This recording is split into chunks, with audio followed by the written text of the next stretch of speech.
YouTube, what's going on? Another reaction, another request for my 1,000 subscriber video. I'm gonna try to knock these out as soon as I can, as quick as I can, so we can get back to normal.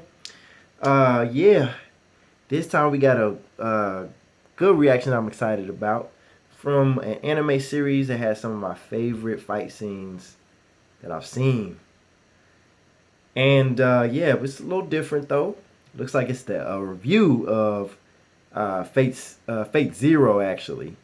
I still need to check this series out. It's by Anime Zone. So yeah, looks like it's a review. So we're gonna see what it's about. Blood Flag. Thank you for this request. Let's get into this. Let's see what this review is about. All right. Today on the Anime Zone, a review of Fate Zero, an anime epic about 7 teams of mages in a battle royale to the death. It's dark, it's gritty, it's enthralling, and most importantly, it's the rare breed of anime that's mature enough to have absolutely no random fan service. Oh wait.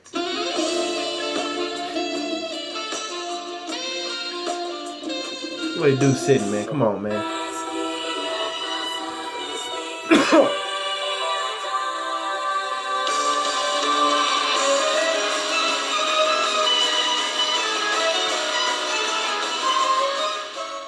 Franchise is a series of games and novels made by Japanese game developer Type Moon, whose most notable works include Kare no Kyokai. Oh, I gotta check out some of these games. The Fate series, with Fate Stay Night being the most popular of the franchise. So popular, in fact, that it spawned an anime adaptation in 2006, despite the original source material being actually based on an electronic Japanese adult visual novel. I said an electronic Japanese adult. Hentai games. Thank you. My first run-in with the Fate series was with the Fate Stay Night anime. A solid action show set in modern times starring a red-headed protagonist so full of shit, he could have easily taken the award for world's most cliched dick-riding hero if not for him spouting up some epic inspirational speeches about how people die if they are killed. Facts. The whole anime was entertaining but medical at best, with nothing really standing out except for an interesting concept and a main character that was exceptionally idiot. So when I first heard of Fate Zero, I was rather reluctant to give it a go in fear of encountering more medical characters, predictable stories, and cheesy heroic philosophy that at times bordered cheesy heroic retardedness. Oh, how wrong I was. Fate Zero is the prequel to Fate Stay Night made by Ufotable and is set 10 years before the events in the comments said. It follows the stories of 7 different mages as they battle each other in a conflict dubbed the Holy Grail War, with each mage in the war being able to summon a single servant to assist in battle, a legendary hero that has become famous through the ages either from real historic events or through notable legends. The winner of the Holy Grail War is able to obtain the Holy Grail, a magical vessel that is able to grant any wish for both the winning master and servant. That's right, it's a 7-on-7 tag team battle royale with historic heroes passed down through legends.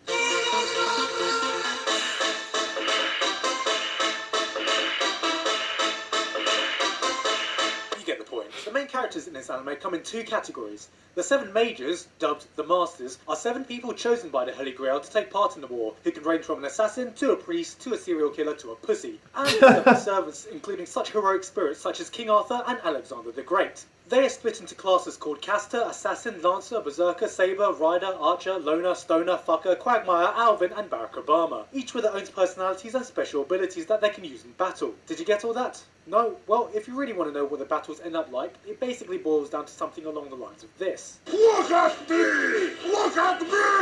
I am hero! Hey, Overalls, you suck! God save the Queen! Good Lord, you fight like a woman! You big-head wankers! Hey, Buddy, guy. here's a schematic for you. My ass!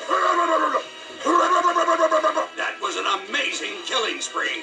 By the other team! I'm drunk!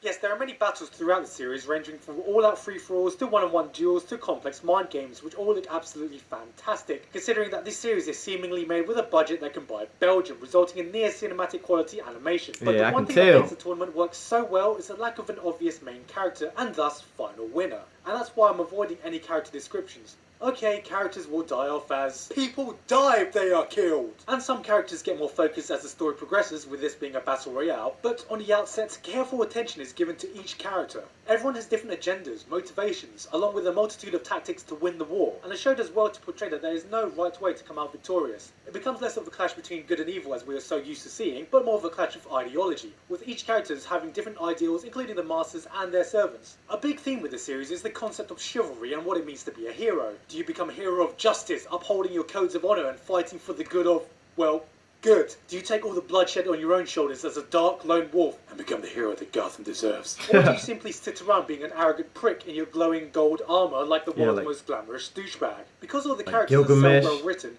it's entertaining to just see the relationships and interactions of the cast due to everyone's own ideals. Some master-servant combos become instant BFFs, some hate each other when they are forced to work together, others form secret alliances, and one includes a bromance between enemies where one of the bros is a girl.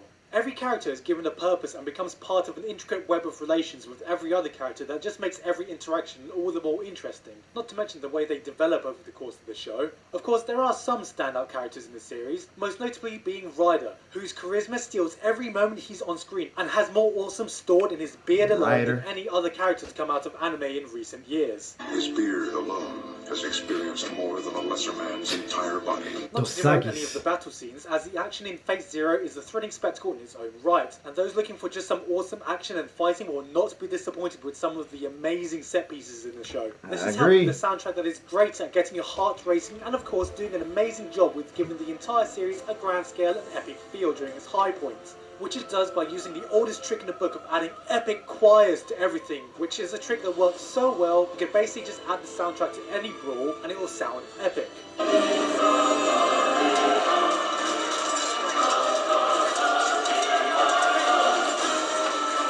Kicking like you got the cats. Oh man, epic fight right there. It's a rare anime indeed, breaking out of a lot of tropes set by recent anime, redefining what it means to be a hero, having basically minimal fan service, and being an anime set in modern times where no single character has anything to do with high school. No, seriously. If there's one word you can use to describe Fate Zero, is that it's mature. All the characters barring one are fully grown adults, and it never assumes that the audience is stupid. The tactics used are actually smarter than anything portrayed in other shows such as Code Geass, but it's done in a much subtler way, and not so obviously spelt out for the audience to fawn over it, but it's definitely smart enough to make the series feel like a 7-way mind game, with an exciting story full of twists and turns. Couple this with the scales of the battles and you have yourself an epic. Yes, this series is an epic, a word that has been recently lost in the internet generation ever since some kid with a keyboard decided that anything more entertaining than a fucking cat could be dubbed epic. It's Odysseus defeating the warriors of Troy, the battling of kings in Game of Thrones, or the adventures of a group of midgets in their quest to toss some jewelry into a volcano to defeat a gigantic eyeball. Fate Zero excels in basically every aspect with animation and action out of this world, a great soundtrack, an engaging story with memorable characters and clever writing that it almost reaches its ambitious scale and becomes the perfect anime.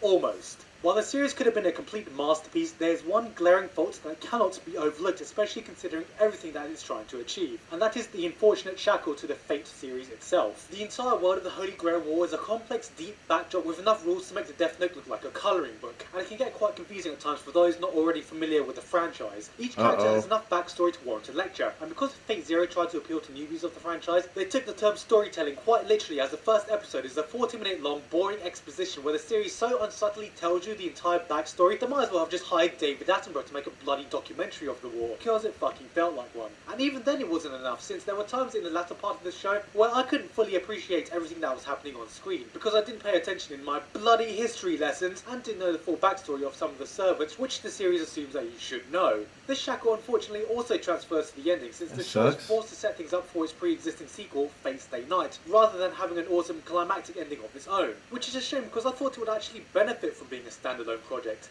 It's as if during the final episode the series was trying to tell us, guys, we know we made something amazing, but in case you've forgotten, we have a retarded half-brother we have to take care of. Bye! Leaving us with quite an anticlimactic ending.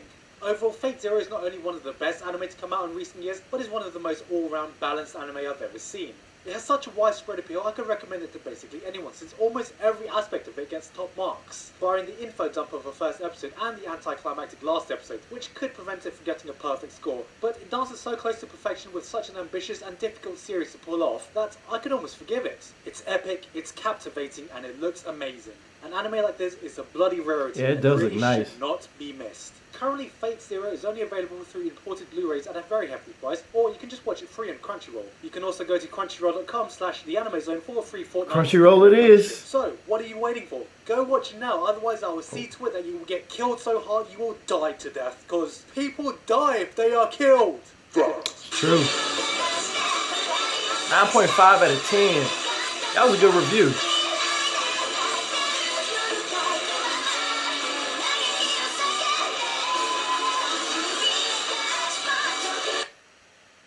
Man, Fate Zero.